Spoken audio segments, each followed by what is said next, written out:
So many prices for the PlayStation 5, it's insane! Insane! Do we have a 700? How about a 500? How about a 450? 50? How about a 550? Pee on my nipple. How about we're gonna keep on speculating on the price of the next-gen consoles until it's finally confirmed? And I mean firm. Skip it up and that up! So yeah, remember how I put out a video talking about a Forbes article saying there was an Amazon France leak that they said the price was going to be about $550 and $450 for the two different PlayStation 5 consoles? It was fake. Welcome to Next Gen Eve, where everything is speculation and should be taken with little grain of salt. Like Salt Bay. Look, me, I'm Salt Bay. I'm salting my meat right now. It sounds naughty. Well, anyway, this time we have a more credible source, even though he kind of isn't a source. He's just been in the industry for about 2 decades. Albert Pinello, who worked for Xbox in the marketing department for almost 20 years, 18 years to be exact, put out his take on the PlayStation price on Twitter, and this is what he had to say. Pee on my nipple. Someone said, for privacy reasons, they have to remain nameless. Rumor is putting it at $600. And Albert Pinello responded back with, I believe in saying never say never, but I gotta say never. No way this console is going to be over $499. And then Albert Pinello responded to his initial tweet because it blew up, where he said, yeah, you could say never to never say never, saying that he would never say never because you never know. But he did. I'm looking at it again. I believe in saying never say never, but I gotta say never. But anyway, this is what he responded with. Albert, you're confusing me. That was tough to actually reiterate. Oi, this tweet really blew up. Must be slow news day. I hate when people say that. I hate when people say that. When people are annoyed that you're bringing something up that they said, they say, must be a slow news day. Well, what did you say it for then, Albert? We're on the eve of next-gen consoles. You worked for Xbox for almost 20 years. People are going to pay attention to what you say. But anyway, here's the thing. They forgot the part where I said never say never, but then you said I'm going to say never. Anyway, also, I can't conceive how Sony would go from pricing its best generation since PS2 at $399 to pricing from its worst generation PS3 at $599. Now, he has a point. But here's the thing, Albert. $600 with the PS3 when it launched back in 2006 would feel like almost $800 now. If you do an inflation calculator, that's what it would feel like coming out of our wallets in 2020.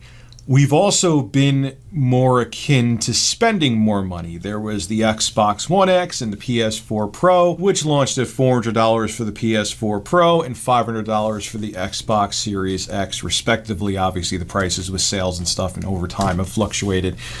So $500 in 2020 isn't as much of a wallet shock as it was in 2006. You got to remember, the previous generation back then, the PS2, I'm talking way back in the day, that launched at $299, the PlayStation 2. So to go from $300 to $600 for next gen, people like that, it was just such a shock. You're going double the price for a generation. People weren't used to that. At least that, I mean, consoles jumped in price, but not that much. So that's why it was such a big deal back then with the PlayStation 3. And plus the PlayStation 3 minus Resistance Fall of Man didn't really launch with any must-have games.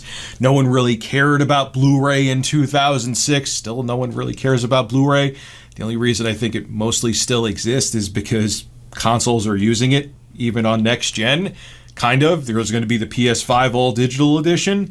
So there was many things going against the PlayStation 3 at the time. And a price like that at the time, especially because $600 meant a lot more back in 2006, people were like, what the hell am I buying? But let's do some 4D chess here. Let's say that Albert's right and the PlayStation 5 with the disc drive is going to be $399, and maybe, God willing, the PS5 all digital edition is going to be $299. That would be a big deal. And if Microsoft is actually, which I think it's a slim to none chance, but if Microsoft is actually thinking of launching the Xbox Series S, the cheaper console at $199, that may make people think twice about buying the Series S, and maybe they'll just go for a PS5 All Digital Edition if his pricing is accurate and there's a $100 difference between the PS5 consoles. People may be like, okay, I could get the Xbox Series S with the more limited graphics. It's still next gen for $199, or I could get the true next gen experience from Sony for just $100 more, sans the optical 4K Blu-ray drive. So that would be interesting marketing for Sony to do that if that price from Microsoft for the Xbox Series S, which is all but confirmed to be happening at this point, comes to fruition. Who knows? They may launch the Series S at $299 and the PS5 may be $499 and $399 for the two different consoles. So we'll have to wait and see.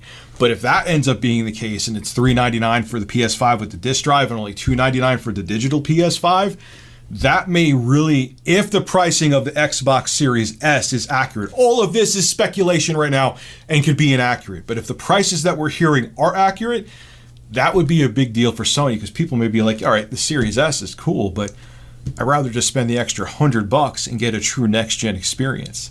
So, look, like I said, that Amazon France posting for the PS5 was fake. It wasn't real. This may all be misinformation too, but it's fun to speculate until we find out the actual solid information. And if these consoles end up being this cheap from the rumors that we're hearing, next gen may actually be more affordable than we first thought. This is Rich of Review Tech USA signing out. Have a good one. Pee on my nipple. Hey, if you enjoy my content, consider becoming a Review Tech USA member. I'll have a link below in the description. I live stream now on this channel all the time, and it gives you access to cool emoticons to use as well while I live stream. Again, link below in the description. Thank you for your continued support.